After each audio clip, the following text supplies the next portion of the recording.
Líderes que Marcam, um podcast da Nerlei CCI e o Jornal de Leiria. Este podcast conta com o apoio do Politécnico de Leiria, Garantia Mútua, Movicordes e J. Pereira da Cruz.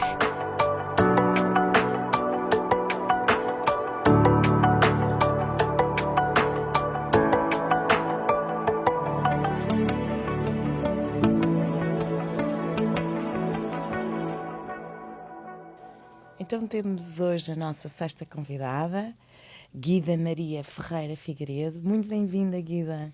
Muito obrigada pelo vosso convite. Quem é Guida Figueiredo? É empresária, gestora, empreendedora, mulher? Quem é Guida? Susana, a Guida Figueiredo é uma mulher, trabalha há 27 anos na Carfi, vejam só como o tempo passa, e que é resiliente e otimista. Alguma curiosidade, Guida, que nos possa partilhar, que possamos saber um pouquinho sobre si? Curiosidade que os outros não saibam. Claro. Aspecto mais... segredinho mais escondido, é isso. É isso mesmo. Por exemplo, que eu gosto bastante de golfe. Gosto bastante de ter lições de golfe e pretendo continuar. Por exemplo. É algo que não está, por exemplo, que eu não pratico com os meus amigos, que não vêm de família, ninguém na minha família joga golfe, mas eu gosto. É por causa da calmia, do campo, a vastidão, o verde que inspira, a tranquilidade? Não, é porque é um desafio, é porque eu acho aquilo mesmo difícil e porque é necessária muita concentração. E então resolvi desafiar-me. Há um gosto natural, mas depois também há o desafio em si que me fascina e que eu gosto. Sim, a paisagem é bonita, é verdade. Há algum livro, alguma música, um filme que a inspire, Guida? Livros, por exemplo, os livros da Isabel Allende, que eu sou fã. Eu gosto muito da Isabel Allende, porquê? Porque ela tem sempre personagens um pouco heroicos e também, por outro lado, aprende sempre um bocado sobre, por exemplo, a história do Chile, mas da história da América em geral. Portanto, tem esta dupla vertente e as histórias eu acho sempre fascinantes. Gosto muito da Isabel Allende. É um livro de duas histórias, não é? A história do território e depois a história das pessoas e das emoções. E eu já li quase todos e tenho lá na minha prateleira uma coleção que é sempre da mesma autora. Portanto, posso dizer que sou fã. O que é que a faz feliz? Ter um propósito, Susana. Ter um propósito e acordar todos os dias alinhada com esse propósito é aquilo que me faz genuinamente mais feliz. É aquilo que eu procuro. Ter um caminho e uma direção a seguir? Ter um caminho, uma direção a seguir, ser fiel ao meu propósito e, no fundo, ter uma razão que vá para além. Eu li uma vez num livro que todas as pessoas, ou que um fator de longevidade é nós termos uma causa maior. Quando nós temos uma causa maior, no fundo temos um propósito, temos uma razão sempre que vai para além de nós, para existir. E depois podem vir todas aquelas maleitas que surgem com a idade, não é? Em termos de saúde, às vezes em termos de cognição, mas este leitmotiv do propósito é sempre algo inspirador.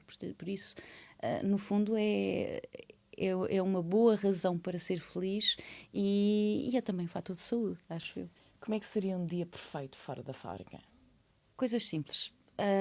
Eu posso dizer que dias perfeitos têm sido, por exemplo, agora no verão, eu adoro o verão, e têm sido dias com amigos na praia, experimentar restaurantes novos. Felizmente aqui na zona temos bons restaurantes. Bons. É verdade. E novos. Mas sim, são os dias perfeitos que me permitem recuperar energias para depois voltar a uma segunda-feira de trabalho, sim.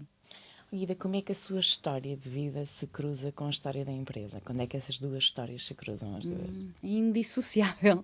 Eu não consigo olhar para mim, nem me lembro de mim, que não seja numa empresa familiar portanto, empresa e família são quase que sinónimo, desde muito novo.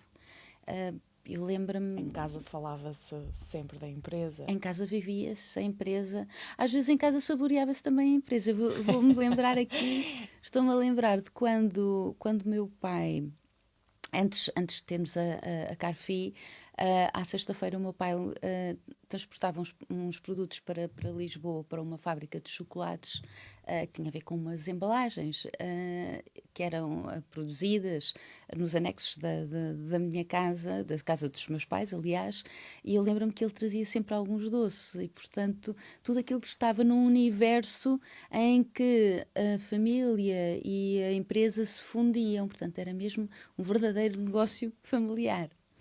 Guida, falando agora aqui um bocadinho do seu papel de liderança na empresa, quais são os grandes desafios que enfrenta por estar numa empresa familiar?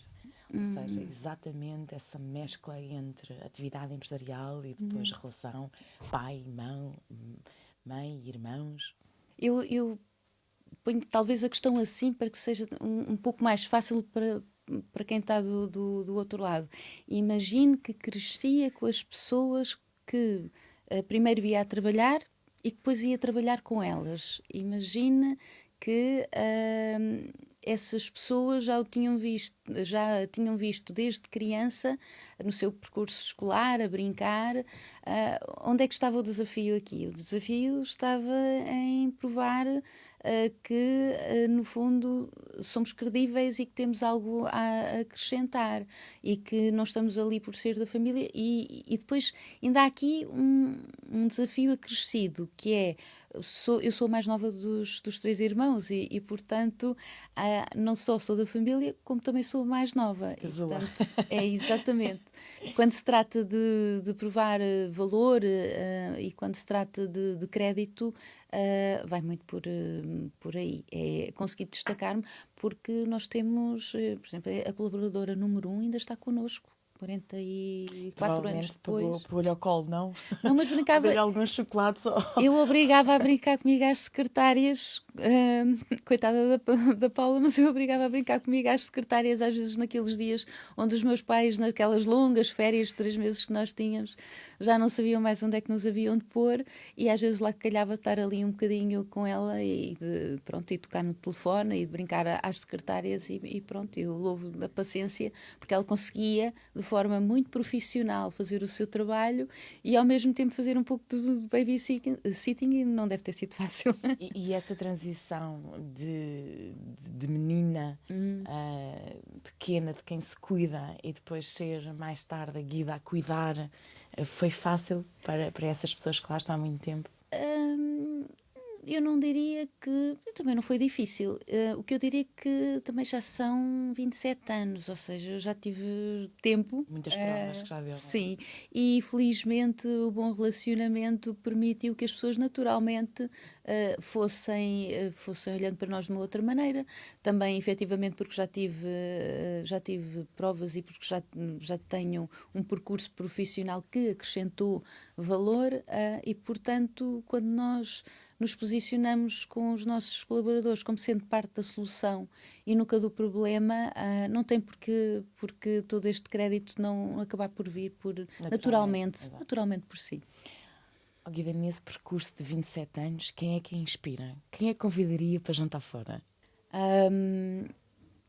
Eu aí não tenho um fã, já tenho muitos, mas aquilo que eu posso dizer é que todas as pessoas que passam por desafios na vida, e eles acontecem em quase todas as vidas ao longo da vida, e cada um sabe os seus próprios desafios, mas todas as pessoas que passam por desafios que à partida parecem insuperáveis, todos esses eu convidava para um jantar. Portanto, não era um jantar com uma só pessoa. Era um banquete, era isso? Era um banquete, certo.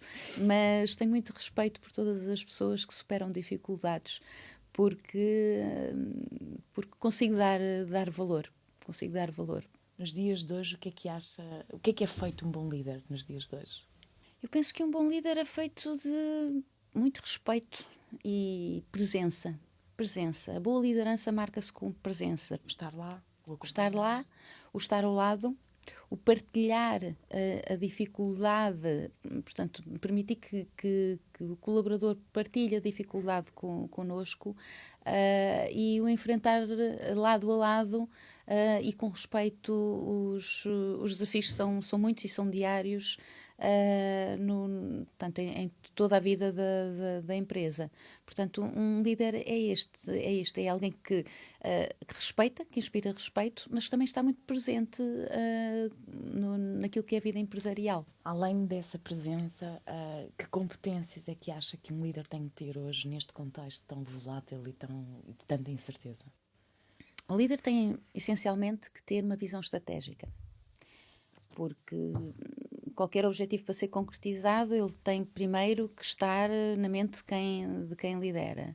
Depois, saber alinhar esta visão estratégica com os colaboradores, portanto, saber potenciar os recursos humanos e que eles interiorizem e percebam claramente a visão estratégica. E depois a aposta constante na inovação. Apostar constantemente na inovação é essencial. Sendo líder, como é que cuida dos seus, dessa sua família empresarial? Estando exatamente presente, estando lá em todas as fases, sendo consciente de todas as fases do processo, sendo consciente das dificuldades, colocando-se do lado da resolução, sendo um elemento facilitador e sendo alguém que também inspira por si só. Ou seja, estamos lá ajudando a resolver, é isso? Ajudando a resolver. Sempre parte da solução. Quais são os grandes desafios que acha que uma empresa neste momento tem? Susana, neste momento e com a competitividade global, o maior desafio é conseguir inovar e ter um modelo único de negócio, por forma a sobressair naquilo que é a oferta global, e ao mesmo tempo ser competitivo neste cenário. Hoje em dia... Rapidamente, não é? Ou seja, o que hoje às vezes é verdade e tomamos uma decisão amanhã já não é bem assim. Amanhã já não é bem assim. A flexibilidade é uma tónica que tem de lá estar sempre.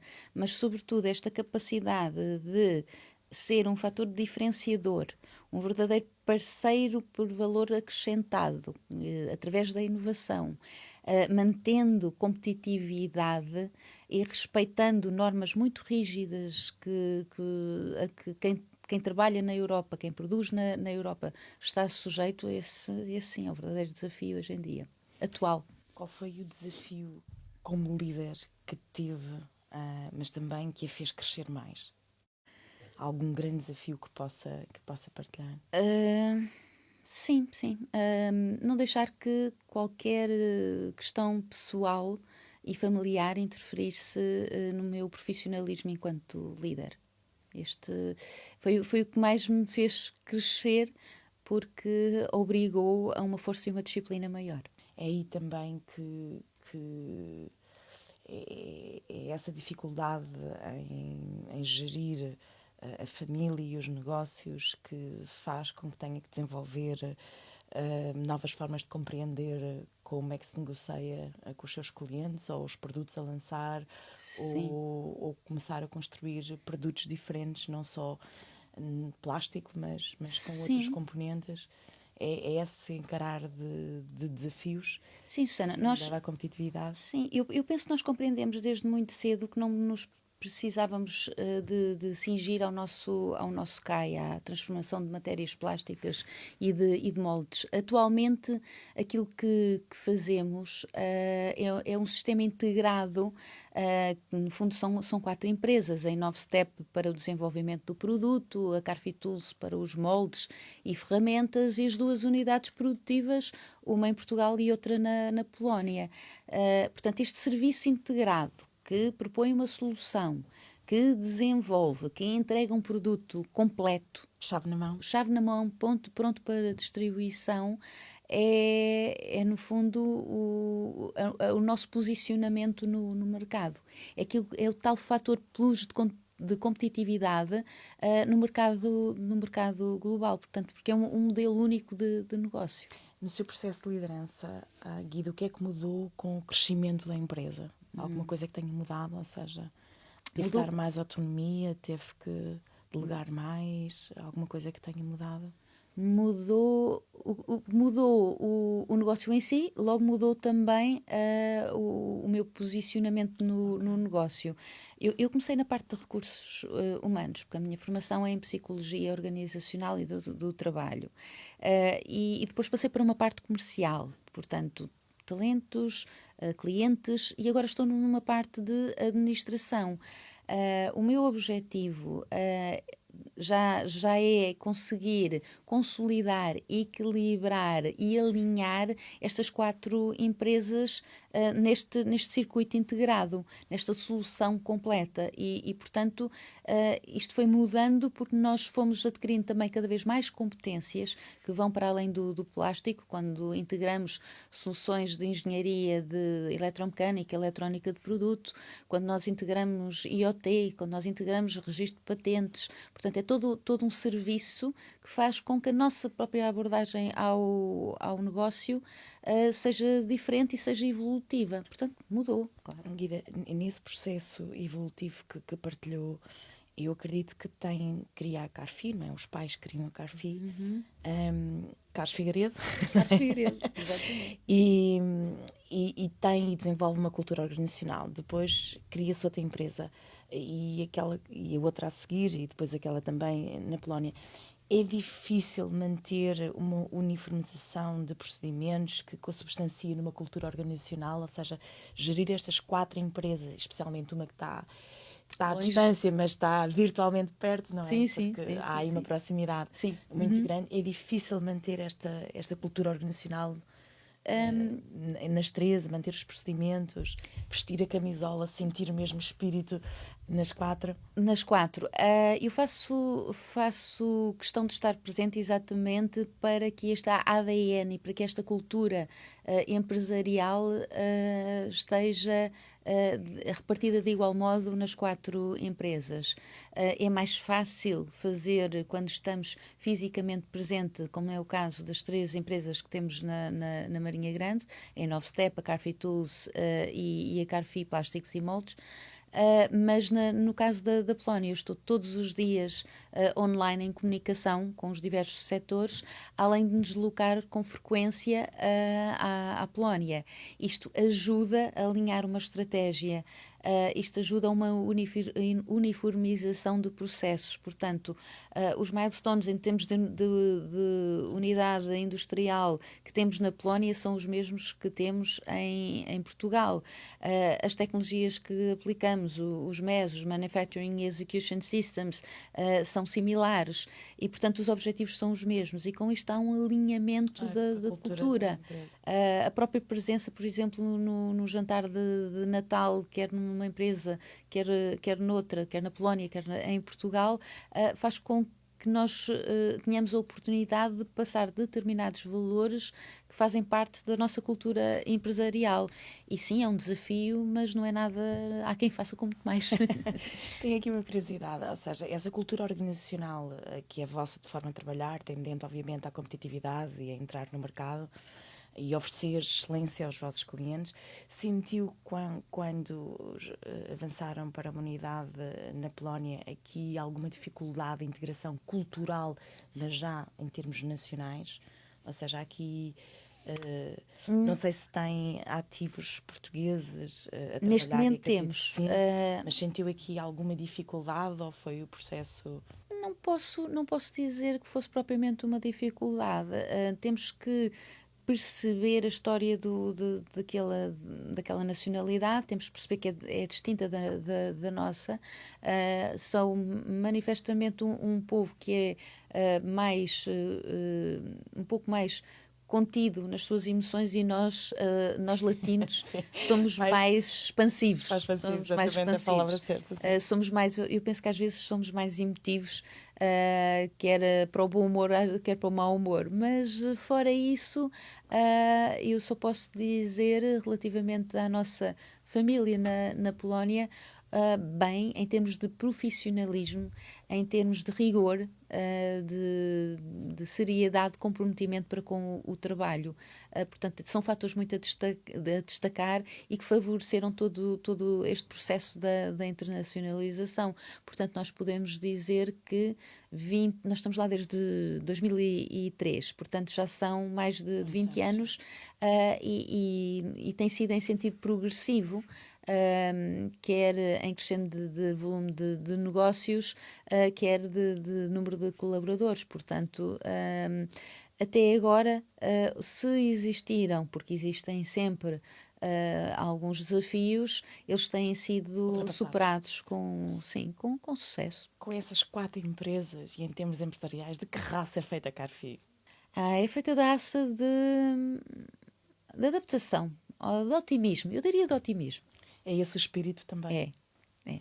Quais foram os principais marcos da história da Carfi que a deixem orgulhosa? Susana está-me a permitir que resuma 44 anos. Ok. Vou tentar aqui, então, só alguns. Vou tentar aqui ser sucinta. Vamos começar em 1981. Eu já tinha falado que antes os meus pais já tinham alguma atividade, primeiro nos anexos, nas traseiras da nossa casa, com uma máquina. Eu lembro-me de ver uma máquina de injeção e algumas pessoas à volta de uma linha de montagem. Depois lembro-me de ver também os meus pais num edifício alugado. Mas vamos começar em 1981, porque antes disso o meu pai teve outras sociedades, à medida que ia criando os alicerces para o meu pai e a minha mãe para montarem depois, estabelecerem depois em 1981 a Carfi.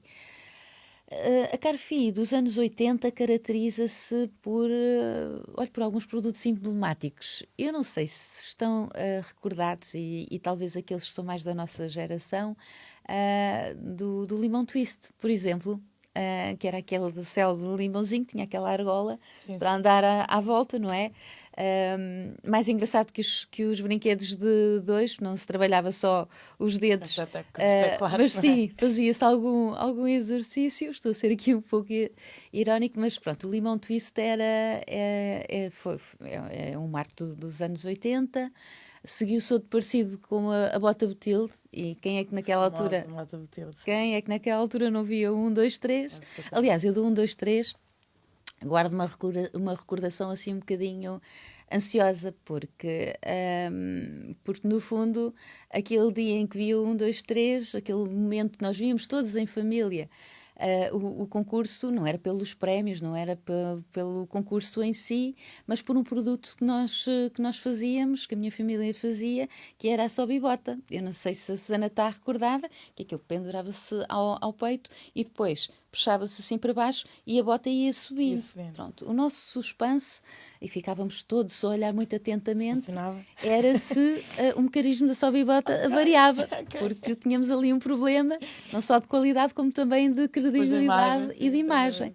Então os anos 80 caracterizam-se por este tipo de produtos que, olhando para trás, parece muito entusiasmante, mas permitiram também uma produção industrial. Olha, eu não sei se também, lá está, são mais os da nossa geração que se recordam que as garrafas de 7-Up ou de Coca-Cola tinham uma base no fundo e que não eram só o PET em si. Portanto, essa base que se vendia aos milhares e milhares era também um produto que nós fizemos em larga escala e que nos permitiu trabalhar durante bastante tempo com a Small Compal, mas, por exemplo, as cápsulas da Galp. Portanto, os anos 80 são caracterizados por este tipo de produtos que nos permitiram criar as bases sólidas para quê? Para o passo nos anos 90 da exportação.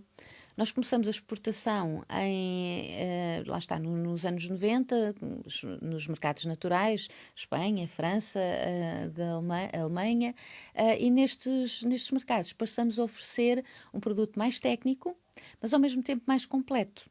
Ou seja, já não estamos a falar daqueles artigos promocionais que tínhamos nos anos 80, mas estamos a falar de produtos com mais valor acrescentado, não só pela capacidade técnica, como também pelo produto pronto para distribuição, ou seja, pronto para consumo. O que significava integrar componentes que não eram plásticos, portanto, implicava outras valias, outras competências. Mas o que é certo é que isso permitiu-nos expandir o negócio, diversificar áreas, e o negócio cresceu de tal maneira que tivemos necessidade de uma segunda unidade nos anos 90. Portanto, tínhamos 2 unidades de produção na mesma cidade, na Marinha Grande. Depois, eu recordo-me de quando foi o 11 de setembro, portanto, depois virado o milénio, recordo-me de nós estarmos a mudar para um novo edifício. Portanto, o negócio tinha crescido e para que se tornasse mais eficiente, nós unificámos estas 2 unidades numa só. E, portanto, nesta data, no 11 de setembro, eu lembro-me porque fui almoçar e estavam a dar aquelas terríveis notícias e imagens das Torres Gêmeas, e, portanto, foi quando mudámos para um edifício novo. E, portanto, estamos aqui a falar de 2001, certo? 2001, penso que sim. Pronto. 2001. Portanto, em 2001, mudámos para um edifício novo e aumentámos a nossa capacidade de produção. E estabelecemos. Foi nessa altura também que mudei para a área comercial e eu tinha como objetivo diversificar ao máximo os mercados, diversificar as áreas em que nós podíamos fornecer os produtos para os nossos clientes. Os produtos são sempre dos nossos clientes, aliás. Em 2001 iniciámos este caminho da expansão em termos de mercado. Em 2003 começámos a internacionalização, foi um ano antes da Polónia entrar na União Europeia, porque nós queríamos estar logisticamente próximo estratégicos do mercado que, entretanto, no norte da Europa tinha crescido bastante e nós temíamos que o fator logístico passasse a ser um fator de menos competitividade e, portanto, nós tínhamos que estar aí.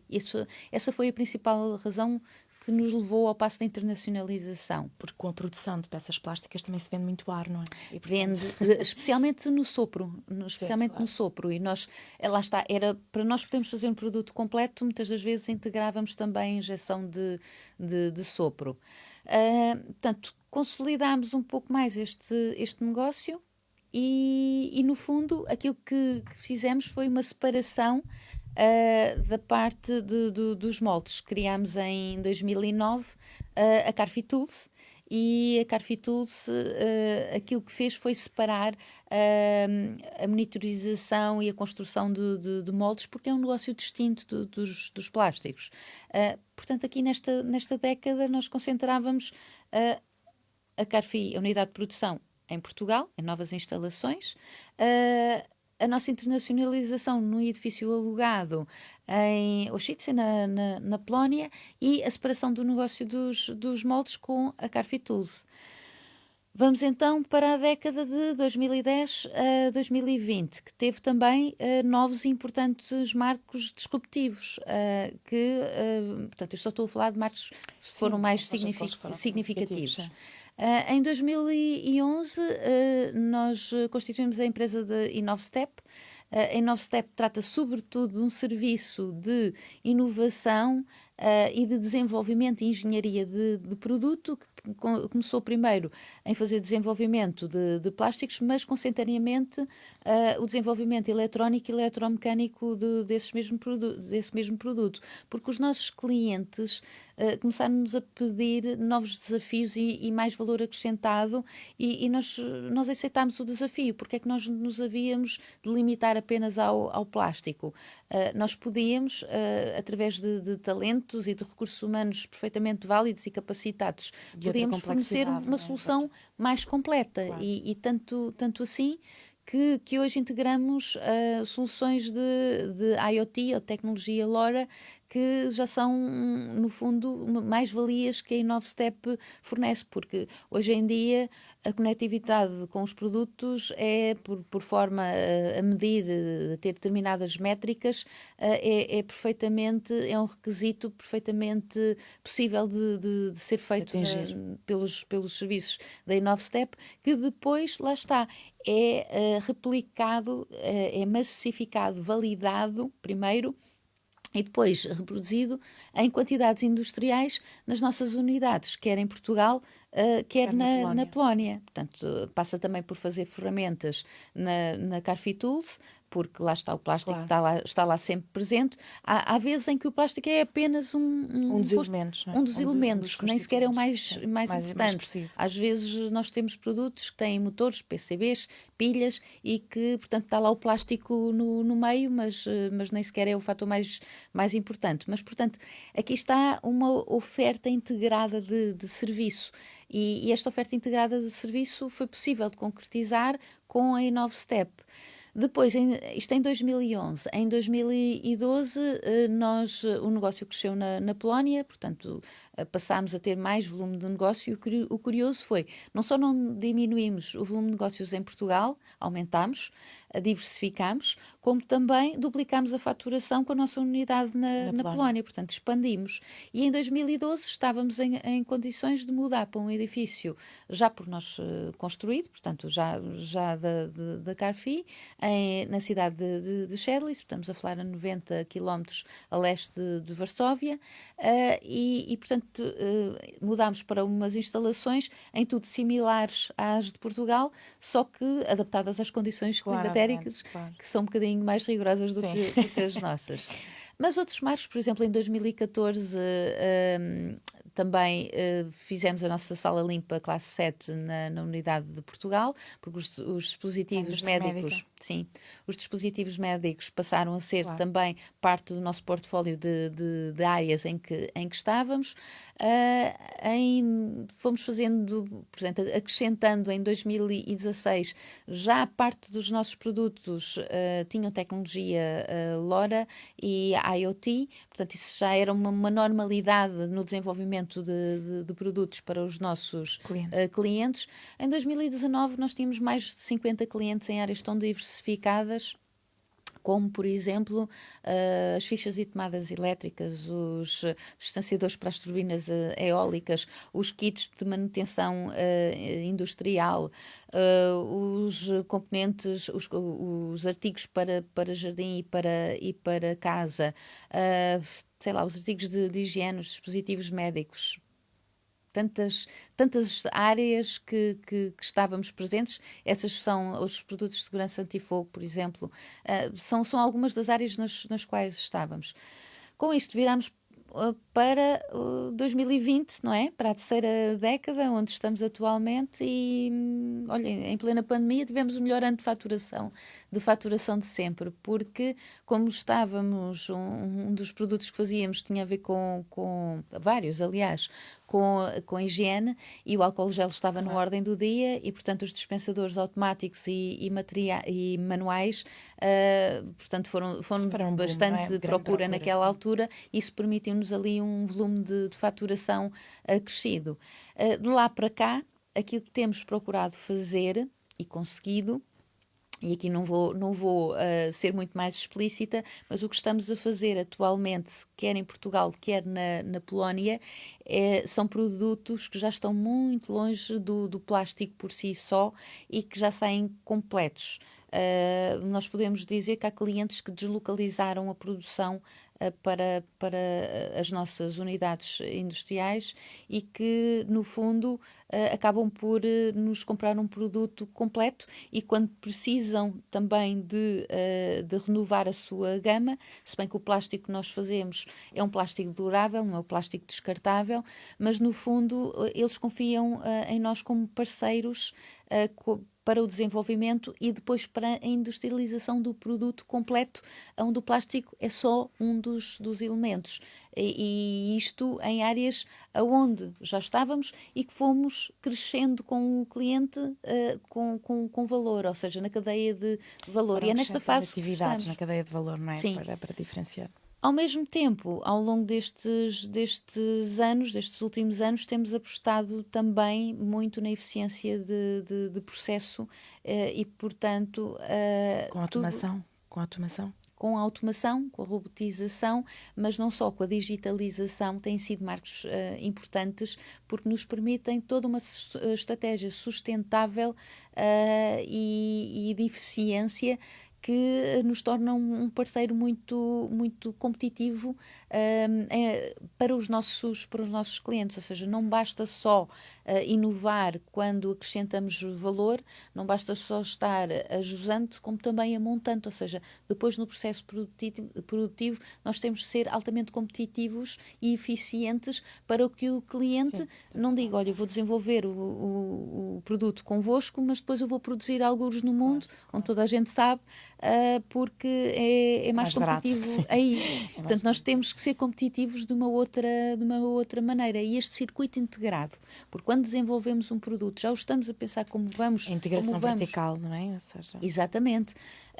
Quando nós desenvolvemos um produto, nós estamos a pensar como é que o vamos industrializar e como é que o vamos industrializar da forma mais eficiente possível.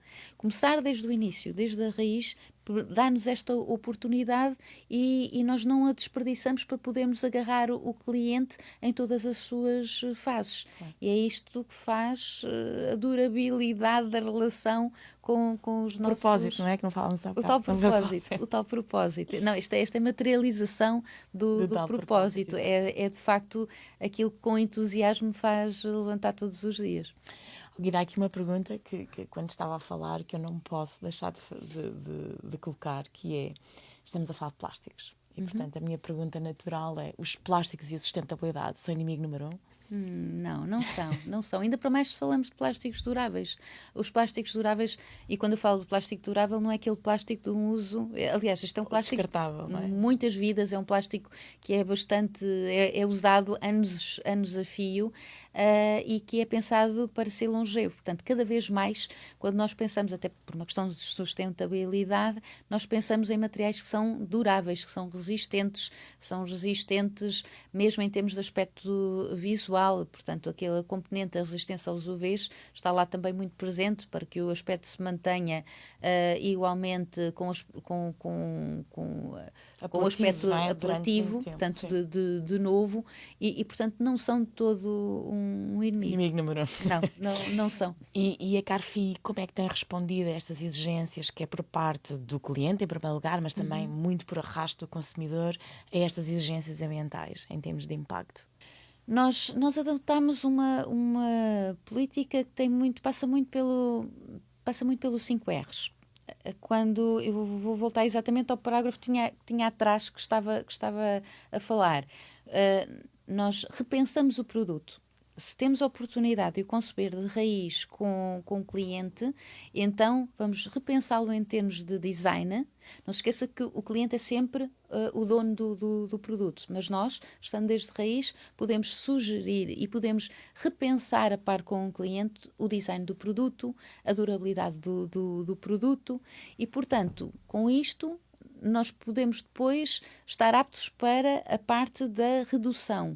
Redução do quê? Do desperdício de consumo, redução pela eficiência no processo, redução do consumo de energia e podemos também propor ao cliente a reutilização, que é como quem diz, por exemplo, a reciclabilidade. Se podemos reintegrar parte do produto não conforme, se podemos usar materiais plásticos reciclados, se podemos usar materiais que provêm de outras origens, que não são propriamente virgens, e tudo isto faz com que ainda assim um produto ao fim de X anos de vida ainda possa recuperar valor. Aliás, nós ainda em processo produtivo, dentro de alguma não conformidade, podemos recuperar o valor e não temos que voltar a produzir de novo o produto. Raiz, ou seja, só com matérias virgens. Só com matérias virgens. E mesmo dentro do nosso ciclo, porque há sempre não conformidades, nós podemos aplicar perfeitamente um reaproveitamento, uma revalorização do produto. Vou dar um exemplo. Há produtos que têm uma pintura e às vezes há muitas exigências em termos de, quer seja tampografia, quer seja de serigrafia. Nós podemos ainda aqui fazer uma reutilização ainda antes do com produto outros propósitos, não é? com outros propósitos. E, portanto, toda esta política, toda esta integração destes R's O todos, princípio de economia circular já percebi que está aí. perfeitamente integrado. Perfeitamente integrado e integrado. muito presente, não é? Está. Vou dar um exemplo do que é um exemplo que nós atualmente aplicamos de economia circular num produto que vai parar tem como finalidade as telecomunicações. Nós utilizamos num dos produtos um material, uma matéria-prima, e porque aqui estava a falar nos plásticos, porque não se esqueça que nós não utilizamos só plásticos, mas nós utilizamos um material que tem como origem as peças de vestuário que não chegam a entrar no mercado. Ou seja, peças de vestuário que são não conformes, que não vão parar às lojas e que servem de matéria-prima base para fazermos um produto plástico. E quem diria, não é? Portanto, isto é um exemplo perfeito daquilo que é a economia circular, a funcionar em pleno. Os seus quase princípios, Sim, não é? Nos 15 sim. princípios de E economia estando circular. só um exemplo, porque me estava a falar nos Fantástico, plásticos, estando só um exemplo de economia circular nos plásticos. Então sim. isto, obviamente, esta capacidade de utilizar a roupa para que não é usada porque tem defeito com propósito, tem muito da vossa capacidade de inovação. Sim, A inovação sim, deve sim. ser uma inevitabilidade Sim, sim, para se sim. manterem no mercado e nesta tona da competitividade, certo? Sim, sim, sim. Não há como não inovar, não há como não integrar, Susana, não há como não integrar a inovação em todos os vertentes e aspectos. Aquilo que nós fazemos está em vários níveis. Se nós falamos, por exemplo, da inovação de marketing, nós nunca partimos para uma reunião com um cliente, seja ele novo, seja ele de há décadas que os temos, sem aportar algo de valor. Ou seja, nós não vamos discutir só o que está na agenda, temos sempre algo a acrescentar, temos sempre uma ideia nova, quer seja de produto, quer seja de processo, algo que acrescente valor ao cliente. E é assim que abordamos o cliente, quer seja um novo cliente, quer seja um cliente de há bastante tempo. Isto nos permite também subir na cadeia de valor com o cliente. E ganham a confiança pela competência, não é? Ganhamos a confiança pela competência, ganhamos a confiança por esta relação de parceria de quem tem algo a acrescentar e de quem antecipa um pouco aquilo que são as necessidades e os desafios do próprio cliente ou dos próprios clientes. Portanto, isto é uma prática comum, é assim que temos feito 9 projetos, os últimos 9 projetos de investimento ao longo de 18 anos, é em média um projeto a cada 2 anos, que se reverte em termos de inovação para o nosso cliente. Portanto, isto permite uma forma muito sustentada ser inovador. Portanto, é uma abordagem de marketing diferenciada. Mas também aprendemos ao longo destes anos a apostar um pouco numa inovação organizacional ao ter serviços de consultoria, quer seja para, por exemplo, para a prospecção de mercado, porque hoje é muito mais exigente a procura de novos clientes. Já lá vai o tempo em que quase que os clientes vinham naturalmente procurar-nos. Hoje a procura tem que ser muito mais estruturada, intensiva e metódica. E planeada, não é? E variada e também para a eficiência de processo. Portanto, a consultoria está lá, a parceria com os institutos, com os politécnicos, com universidades está lá e, portanto, esta é uma forma de nós nos abrirmos e de integrarmos uma inovação organizacional de uma forma perfeitamente natural. Mas se falarmos, por exemplo, em termos de inovação de produto, posso dar, por exemplo, um exemplo. Nós passamos e propusemos um dos exemplos que já está perfeitamente integrado. Nós propusemos a um dos nossos clientes passar peças de fundição injetada para plástico. Isto foi uma inovação, obrigou a homologações, mas permitiu ao nosso cliente ter um produto mais leve, o que era importante. Vocês também controlam tudo, não é? Não estão dependendo de outro fornecedor como tal para incorporarem, ou seja, é mais fácil se calhar. O nosso cliente estava. O que nós quisemos foi que ele não ficasse tão dependente da fundição injetada, que é mais cara, mas sim do plástico. Ou seja, ele deixa de estar dependente, mas passa a estar dependente do plástico para materializar o seu produto. Mas, no entanto, ganhou porque o produto ficou mais leve, o que significa que em termos de distribuição, mais barato. Claro. E também, ao mesmo tempo, mais barato, porque o plástico é mais barato do que a fundição injetada. Portanto, isto é um exemplo de um dos muitos de inovação de produto. Se calhar o time to market, não é? Essa capacidade de pôr mais depressa o produto no mercado, não estamos dependentes Sem do dúvida. fornecedor. Sem dúvida. Atualmente, a este cliente que tivemos esta proposta, atualmente fazemos o produto completo para o cliente, ou seja, fomos ganhando a confiança do cliente por forma a acrescentarmos cada vez mais valor. Mas tudo isto se consegue não descurando aquilo que é a nossa inovação de processo e, portanto, para hoje é perfeitamente natural que, se temos no desenvolvimento de produto a integração de Wi-Fi, portanto, Internet of Things, nos nossos produtos, que o façamos também nas nossas máquinas. E o que é que acontece hoje nas nossas máquinas? Nós não só temos uma digitalização, ou seja, os nossos operadores hoje, nas máquinas e nas linhas de montagem, introduzem os seus dados de forma digital, que depois vai parar a toda uma eficiência que é gerida.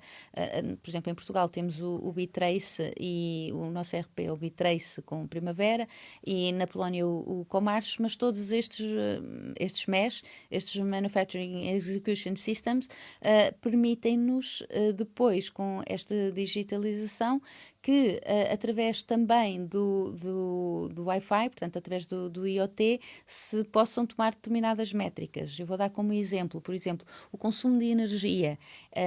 Ele é monitorizado nas máquinas, vai para uma plataforma intermédia e esta métrica é depois integrada na instrumentação, por exemplo, no nosso máquina ou nos indicadores de sustentabilidade. Exatamente, nos indicadores, mas também é perfeitamente integrada no nosso sistema de Bitrace, para que nós possamos atempadamente, em tempo real, se calhar corrigir alguma coisa menos bem, reconduzir, tomar medidas com vista à eficiência. Quando, por exemplo, os nossos técnicos começam o seu trabalho e olham para um sinótico geral de máquinas e de linhas de montagem, eles sabem perfeitamente quais são, de forma intuitiva, até mesmo por cores, quais são os que estão a vermelho e a verde, e a partir das percentagens de eficiência saber aonde é que têm de atuar primeiro e saber as causas. Portanto, eu daí ainda há bocadinho, ter estes dados e ter estes dados de uma forma digitalizada para que haja um reajuste, quer de estoques, quer de replaneamento. Portanto, hoje o planeamento não é feito em Excel, hoje o planeamento é ajustado em real time, porque nós temos de conjugar, são mais de clientes, só na unidade de Portugal são mais de 50 clientes, portanto são muitas referências de produtos e de artigos, e portanto tem que haver uma gestão muito eficiente do tempo, tem que haver uma gestão muito eficiente de todos os fatores que intervêm no processo produtivo, as matérias-primas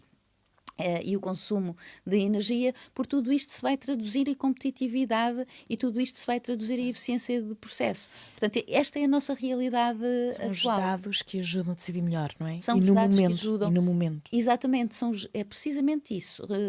É precisamente isso. Se a economia circular ajuda a transformar resíduos em novos produtos, esta eficiência de produção, de processos, permite-nos que estes novos produtos sejam produzidos de uma forma muito mais competitiva. E, portanto, está a ver que a inovação é aqui transversal a tudo o que é a gestão do nosso negócio. Sim, nessas várias fases: marketing, organização, produto e processo. Exatamente. Guida, como é que mede o sucesso da Carfi além dos números financeiros? Eu penso que um fator que é perfeitamente é uma prova do nosso sucesso é a longevidade dos nossos clientes. Nós temos clientes que vêm desde os anos 90. Eu já não diria dos anos 80, mas desde os anos 90. Portanto, há clientes que já estão há 40 anos connosco. Todos os clientes já têm mais de uma década, eu diria que 95% dos clientes já têm mais de uma década connosco, em produtos, lá está, que são duráveis, que não são descartáveis, de uso único. E, portanto, eu penso que esta é a maior prova consolidada do nosso sucesso. Eu diria mesmo que reter clientes por tanto tempo, que muitas das vezes, e é mesmo curioso porque há clientes que eles são adquiridos por fusões e aquisições várias vezes ao longo deste tempo e nós continuamos lá como parceiro destes clientes. Portanto, muda a liderança daqueles clientes, mas no fundo... Não muda a cadeia de suprimentos, não é? Exatamente, nós permanecemos como stakeholder, permanecemos como parceiro de negócio. Portanto, eu penso que isso é a maior prova de sucesso que podemos ter. E depois a retenção de talentos. No fundo, nós temos pessoas que estão connosco desde o início. Temos pessoas que estão connosco há bastante tempo e, portanto, isto é já uma equipa coesa. É uma família de 200 e tal elementos entre Portugal e a Polónia que têm atravessado connosco décadas. Portanto, eu penso que isto são fatores que comprovam o sucesso que a empresa tem tido. Com pessoas e com clientes. Com pessoas e com clientes. São pessoas. São pessoas, exatamente, são pessoas. Guida, falando agora aqui um bocadinho das tendências do futuro, quais acha que são as grandes tendências neste tipo de indústria?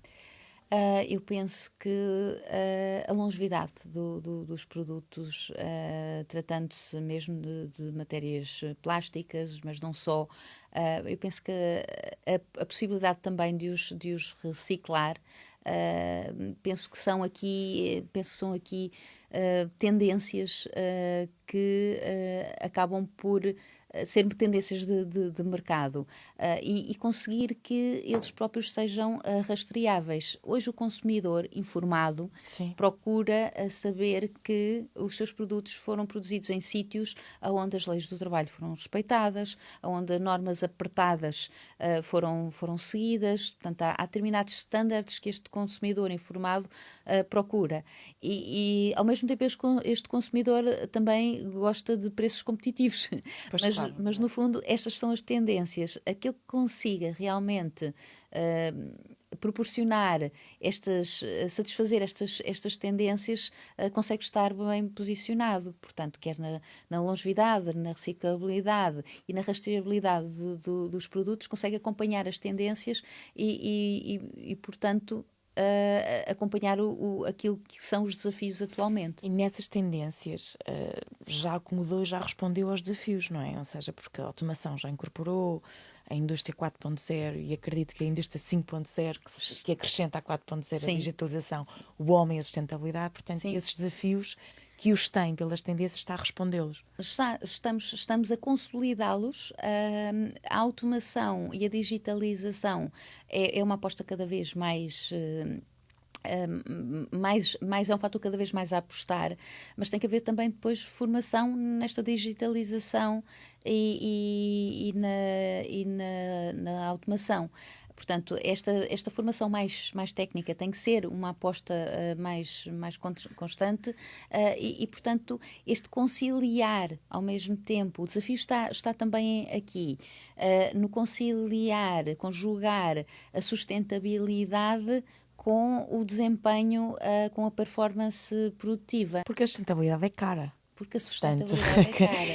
Mas não tem que passar, Susana... Não venha dizer-se, não é? Repare, não tem que passar por aqueles materiais bio que muitas das vezes são muito, muito caros. Porque às vezes os materiais bios têm muito a ver com reduzir as florestas, têm muito a ver com capturar terrenos agrícolas e, portanto, desculpa? Só reciclagem só por si é cara. Sim, a reciclagem só por si É e não é, porque quando nós reintegramos materiais em consonância em concordância com o nosso cliente, quando os reintegramos na hora, nós temos em todas as máquinas temos moinhos, e quando é possível reintegrar produto esse que muitas das vezes é escolhido por visão artificial, que é já uma constante na nossa produção.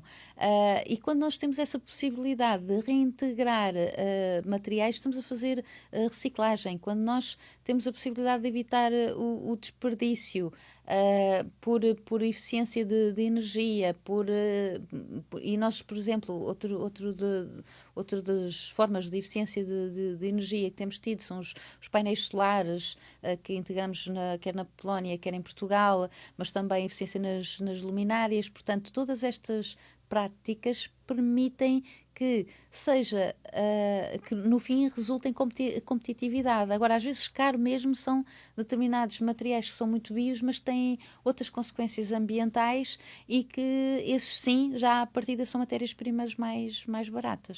Como é que vê o futuro da Carfi daqui a 5, 10 anos?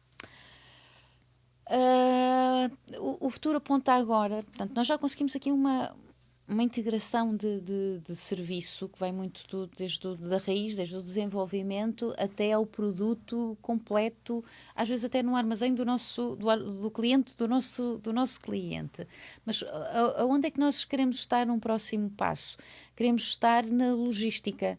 Portanto, para fecharmos este circuito integrado, falta acrescentarmos aqui valor como centro logístico para alguns dos nossos clientes. É uma vantagem competitiva, é um passo que nos estamos a propor a dar também nos próximos anos. Isso passaria, Guida, por, além de se calhar de entregarem ao cliente o cliente? Sim, nós já o fazíamos antes.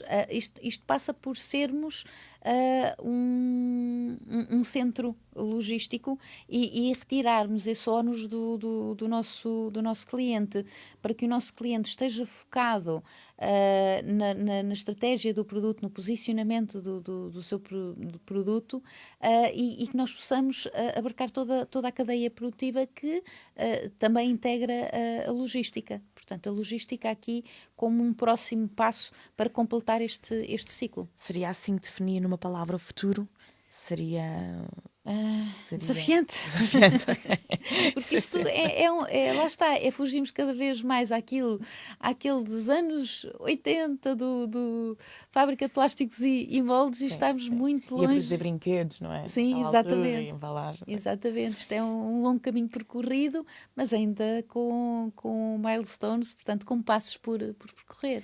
Falando agora um bocadinho do seu legado, Guida, qual é o legado que quer deixar? Como é que gostaria de ser lembrada neste seu percurso empresarial? Olha, eu julgo que ao longo deste tempo tenho acrescentado algum valor porque eu estive presente nestas fases, nestes marcos que eu comecei a trabalhar em 1998.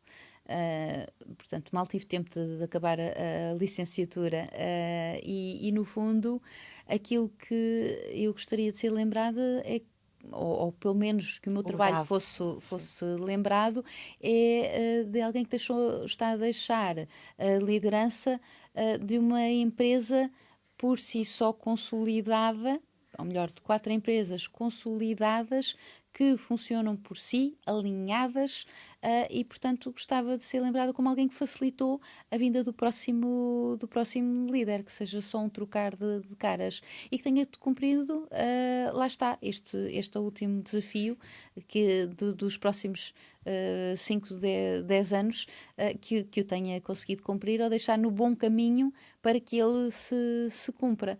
Mas sim, deixar uma empresa tão consolidada o quanto possível, para ser um elemento facilitador de liderança. Se pudesse voltar atrás, faria alguma coisa diferente? Não sei. Acho que não. Acho que nós aprendemos com os nossos erros. Se nós aprendemos verdadeiramente é com os nossos erros. E portanto, hoje é fácil olhar para trás e dizer, poderíamos ter feito assim, ou poderíamos ter feito de outra maneira. No entanto, nós atuamos sempre consoante a visão que temos na altura e portanto, eles só são eles porque nós já sabemos mais do que sabíamos na altura. De resto, são apenas... Não, acho que não. Acho que em retrospectiva, olhando para trás, todo o percurso não foi exatamente planeado ao milímetro, teve os seus percalços, mas foi sendo coerente e sustentado. E alguma coisa que não fez e que gostaria de ter feito? Não penso que deveria ter feito. Eu penso que fiz e que fizemos, quando eu falo aqui em termos de Carfi, fez o possível dentro dos recursos que tinha para estar exatamente hoje na posição em que está. E alguma coisa que em termos pessoais ainda não fez e que gostaria de fazer? Ainda não viajei para uma data de países que gostava de viajar. E que conto Os 4 cantos do mundo e não estão lá todos esticados, é exatamente. Isso? Por exemplo, há um dos continentes que ainda não conheço, que é a Austrália. E portanto, lá está. Olha, está aí que eu gosto muito de viajar e está aí uma coisa que eu gostaria de fazer. Quem sabe também há alguma oportunidade de novos clientes, não é? Sim, juntar o útil ao agradável. Guida, sendo associada da Nerlei, qual é que acha que é o papel da Nerlei para o desenvolvimento do empresário na região? Os jovens empresários têm, muitas das vezes, falta de apoio ou falta de estrutura e são exatamente associações como o Nerlei que têm um papel crucial e relevante porque eles estabelecem a ponte com outros organismos aos quais o jovem empresário se vai ter que associar ou precisa de co-criar com esses organismos, sejam politécnicos, universidades, sejam organismos públicos como a Câmara ou outros organismos. E eu penso que, além disso, a Nerlei é uma associação que é disseminadora de oportunidades, que proporciona oportunidades, as missões, os encontros B2B, portanto, há todo um conjunto de iniciativas que a Nerlei executa com sucesso e que podem em muito ajudar quem está a iniciar. Um negócio. Exatamente. Alavancar um negócio. Depois de tantas experiências, de uma vida tão cheia, quer profissionalmente, quer também pessoalmente, como é que definiria em poucas palavras este percurso tão bonito que teve até agora? Em poucas palavras, eu definiria que tive oportunidades, que tive desafios, mas também que sempre fomos persistentes e que nos mantivemos de forma consolidada neste nosso percurso de 44 anos. A resiliência faz parte desse processo, é uma identidade, não é? Está sempre lá. Guida, muito obrigada. Chegámos ao fim, nem sei como isto passou a correr. Foi um gosto. Obrigada, o prazer gosto foi falar todo meu. consigo. Muito bom. Muito Obrigada. bom. Muito obrigada, muito obrigada.